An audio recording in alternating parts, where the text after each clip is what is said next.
Merci de votre fidélité à Télésud et bienvenue dans cette nouvelle édition de l'Entretien du jour. Je reçois aujourd'hui M. Jean-Pierre Pont, qui est candidat au siège de député de la 10e circonscription des Français de l'étranger. Bonjour M. Pont. Bonjour. Qu'est-ce que c'est déjà? Je crois que c'est la première fois que les Français de l'étranger vont élire un député pour le Palais Bourbon. Oui, en fait, jusqu'ici, on avait 155 représentants dans le monde qui étaient un peu des conseillers généraux, qui sont éparpillés donc, dans le monde entier. Il y en a une vingtaine sur l'Afrique. Et à partir de là, aujourd'hui, donc, il va y avoir 11 députés des Français de l'étranger. Donc on a découpé le monde par rapport à, disons, un électorat de 100 000 électeurs par circonscription.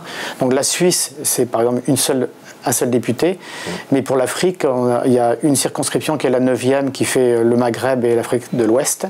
Et une deuxième circonscription qui fait tous les pays au sud du Ghana, donc jusqu'au sud, l'Afrique de l'Est, l'océan Indien et le Moyen-Orient, qui est une seule circonscription, qui est la 10e, dans laquelle je me présente. D'accord. Et qu'est-ce qui va faire la différence entre le poste de député, enfin, entre le député qui va être élu et ce qui constituait avant l'Assemblée des Français de l'étranger, ou alors les représentants, les secrétaires d'État ou les ministres qui s'occupaient des Français de l'étranger? Le fait de député à l'Assemblée nationale, c'est que ça donne une position très différente de celle des élus de l'Assemblée, qui eux sont un peu comme des conseillers généraux, ce que je vous l'expliquais, et qui eux-mêmes élisent les 12 sénateurs des Français de l'étranger.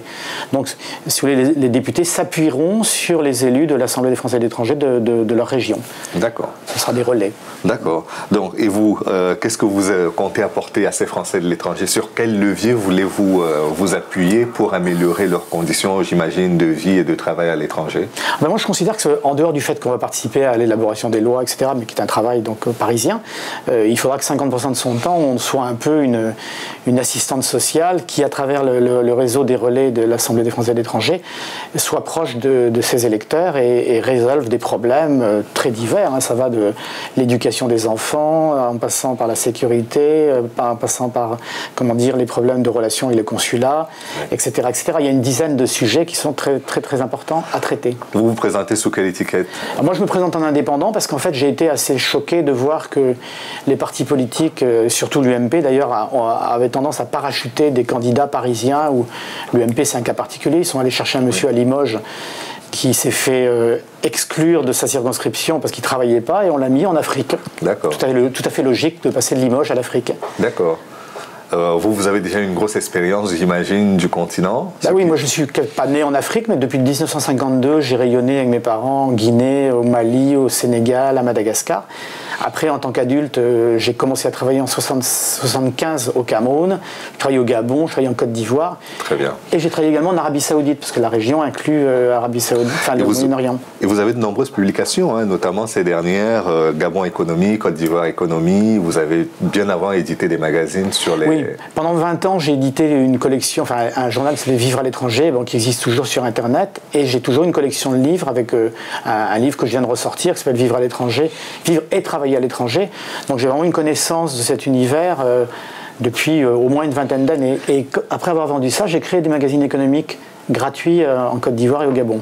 D'accord. Et qu'est-ce qui vous décide à franchir le pas pour solliciter le mandat des Français vivant à l'étranger? Écoutez, moi je suis un doyen, j'ai eu 62 ans le 6 mai, donc dimanche dernier, et je trouve qu'il y a un moment où c'est bien de passer la main. Donc les journaux que j'ai créés, je les ai créés pour former des équipes africaines, dans le but de leur donner le management et de céder les participations que j'avais. Donc j'ai toujours eu l'intention de m'arrêter au bout de 2 ans après ces créations. Aujourd'hui, je trouve que c'est une nouvelle étape, c'est ma 4e carrière. Être élu et faire du social, ça me plaît beaucoup à mon âge, et je pense qu'on a en plus, quand on a un peu de bouteille et de l'expérience, on peut être plus efficace. D'accord. Et quand on parle des Français de l'étranger, on voit généralement ceux des Français qui quittent, par exemple, la Corse ou d'autres régions françaises pour s'établir à l'étranger. Mais il y a d'autres Français, les binationaux, qui vivent dans des territoires où ils ont l'impression d'avoir une nationalité française. Alors d'abord, on va démystifier une chose. Les expatriés ne sont qu'à peine 10% dans le monde, et encore moins en Afrique, qui sont peut-être 5%. Donc cette population que certains appellent, M. Marceau, l'élu de Limoges, parle que des expatriés. Ils ne pèsent rien. Les vrais électeurs, ce sont les binationaux. En Afrique, ils sont en moyenne 50% de la population, donc les binationaux franco-gabonais, franco-marocains, enfin en ce qui nous concerne, camerounais, malgaches, mais qui sont donc des gens qui sont nés, et souvent depuis plusieurs générations, enfin depuis l'indépendance, ont récupéré la nationalité à travers leurs parents. À Madagascar, par exemple, 50% des binationaux sont indiens, mais ils habitent à Madagascar, ils sont arrivés avant nous les Français, ils sont arrivés en 1700. Donc leur légitimité est totale, mais ils sont très marginalisés. Donc moi, ma vocation, c'est de défendre d'abord les intérêts de ces binationaux et au contraire d'en faire à terme des élus de l'Assemblée des Français de l'étranger, parce que leur place doit être réellement, on doit leur donner la place qu'ils méritent. D'accord. Vous parlez de votre profession de foi tout à l'heure, elle se résume en 10 points. Si on était chrétien, on dirait que c'est comme les 10 commandements. Hein. Ah, j'ai pas pensé à ça, mais c'est vrai qu'il y a l'emploi, l'éducation sur le terrain, donc le réseau des lycées, etc. Les études supérieures, donc il faut aider aussi nos compatriotes à avoir des bourses et des logements pour qu'ils fassent leurs études en Europe. L'emploi, c'est très important, la mobilité de l'emploi. Moi, je vais créer une bourse de l'emploi. Est-ce que vous avez, dans la région, par exemple, vous avez de l'emploi à Abu Dhabi, à Dubaï, où il y a des comités consulaires pour l'emploi dans les consulats, mais les bons candidats, ils sont peut-être à Pointe-Noire ou à Port-Gentil. Donc ou à Beyrouth. Donc on va mettre à disposition ces offres d'emploi, au lieu de l'envoyer à la Paris-la-Bastille, à travers des gens qui ne sont pas nécessairement formés au travail dans le Sud, je vais promouvoir du Sud-Sud. Ensuite, les Français aussi du Sud peuvent très bien venir travailler en Europe.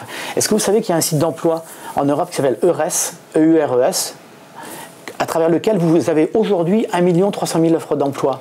Alors s'il n'y en a pas en France, il y en a au Luxembourg, il y en a en Belgique, il y en a en Hollande, en Allemagne.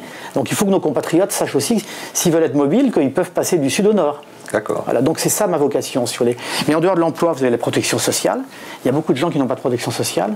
On parle de la Caisse des Français de l'étranger, mais qui est relativement chère. Il y a des groupes privés maintenant qui produisent des produits moins chers et qui sont très très efficaces, qui s'appellent Ener, qui s'appellent Novalis. Donc ça aussi, il faut en citer au moins 3 parce que sinon on aura des problèmes. Le troisième, vous avez la CFE qui existe également. Ensuite, vous allez résoudre les problèmes d'administration consulaire. Il faut que les consulats aient plus de moyens et que le personnel soit souvent mieux formé au niveau de l'accueil. La création d'entreprises. Est-ce que c'est normal que le volontariat d'entreprise, par exemple, soit accessible seulement aux grandes entreprises, donc les grandes entreprises du CAC 40, parce qu'il faut avoir une maison mère en France, alors que la multitude de PME dirigées par des Français dans notre région n'y ont pas le droit. Donc c'est un vrai déséquilibre. Donc il faut promouvoir aussi la création d'entreprises et le développement des entreprises. Tout à l'heure, vous parliez de l'école. Vous savez que la grande difficulté pour certains Français qui vivent à l'étranger, c'est celle des moyens financiers. Souvent, pour scolariser les enfants dans les écoles françaises, ça coûte très... Là, il y a un problème. Bon, il y a des bourses qui sont accessibles normalement aux gens qui ont peu de moyens. On a créé, pour moi, des apprentis sorciers qui ont créé la gratuité dans les lycées, mais ils ont seulement oublié de budgéter cette gratuité. Donc aujourd'hui, on a gelé la gratuité au tarif de 2007, donc c'est devenu 50% gratuit. Mais c'est pas normal aussi, par exemple, que le fils de M. Sarkozy, qui gagnait quand même pas mal d'argent, ait le lycée gratuit à New York, alors que parallèlement, vous avez des enfants qui n'ont pas le droit à l'école primaire parce qu'il n'y a pas assez de bourses. Donc là, à mon avis, il va y avoir une remise à plat de ce genre de situation. Il faut auditer et évoluer en fonction de la situation réelle. D'accord. Et vous vous présentez avec une colistière, hein, Myrna Bassil Khalife. C'est un choix qui s'est imposé à vous, ou vous... D'abord, la parité nécessite d'avoir une colistière femme. Ensuite, comme sur le Moyen-Orient, on a des spécificités, des problèmes particuliers. Au Liban, 80% des franco-libanais sont d'origine libanaise.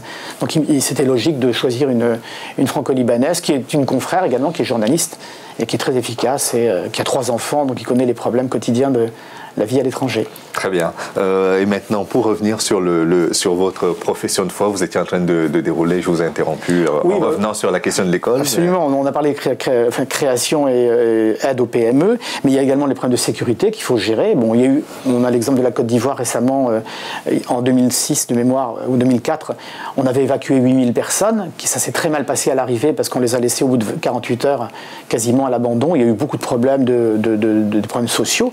Cette fois-ci, l'année dernière, on a préféré protéger les communautés étrangères, quelles qu'elles soient d'ailleurs, pas seulement les Français, les Européens et les autres, et les laisser avec des évacuations partielles sur Lomé, Dakar, etc., mais ne pas évacuer en Europe d'une façon brutale les gens, et on les a protégés, ils sont restés dans leur pays d'accueil.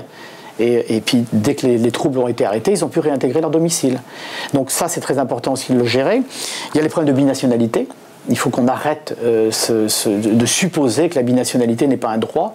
C'est un droit inaliénable, donc il faut se battre aussi pour que certains partis arrêtent d'imaginer qu'on puisse retirer la nationalité à quelqu'un qui ne paye pas ses impôts en France, comme ça a été quand on l'a supposé récemment. Bon, il faut se battre là-dessus. Et il y a les problèmes de culture et de communication. Aujourd'hui, les programmes de l'audiovisuel extérieur ne sont pas du tout adaptés. Ils sont faits pour moi, par des Parisiens qui ne connaissent rien du terrain. Donc il faut aussi qu'on revienne vers ces problèmes de fusion RFI France 24 et qu'on en fasse un outil qui soit adapté aux besoins de nos compatriotes en priorité et pas décidé par quelques experts parisiens qui ne connaissent rien aux médias à l'étranger. Je suis assez brutal là-dessus, mais je pense qu'il faut tout remettre à plat là-dessus également. D'accord. Et vous avez le soutien des syndicats, notamment dans les... C'est pas mon rôle. Si j'étais élu, je participerais, si vous voulez, encore une fois, je participerais ou j'aimerais participer à ce qu'on remette tout ça sur la table et qu'on crée des outils qui soient adaptés aux besoins de nos compatriotes et pas décidés de Paris d'une façon arbitraire. D'accord. Vous, comment percevez-vous le rôle des médias français qui sont orientés vers l'extérieur? Vous parlez tout à l'heure de RFI et de France 24 qui ont une vocation internationale. Comment qu'est-ce que vous mettez dans ce contenu de vocation internationale? Je pense d'abord qu'on doit s'adresser en priorité à nos compatriotes, mais également aux francophones dans le monde, mais on doit aussi leur apporter des émissions, des programmes qui soient adaptés à leurs réels besoins par rapport aussi aux médias nationaux qui évoluent considérablement. Même TV5 a une remise à plat à faire. Les programmes ne sont plus du tout adaptés, à mon avis, à ce que recherchent les francophones et nos compatriotes en priorité. D'accord. S'il y avait un autre point sur lequel vous alliez insister, vous avez probablement un agenda de déplacement. Là, je pars, oui.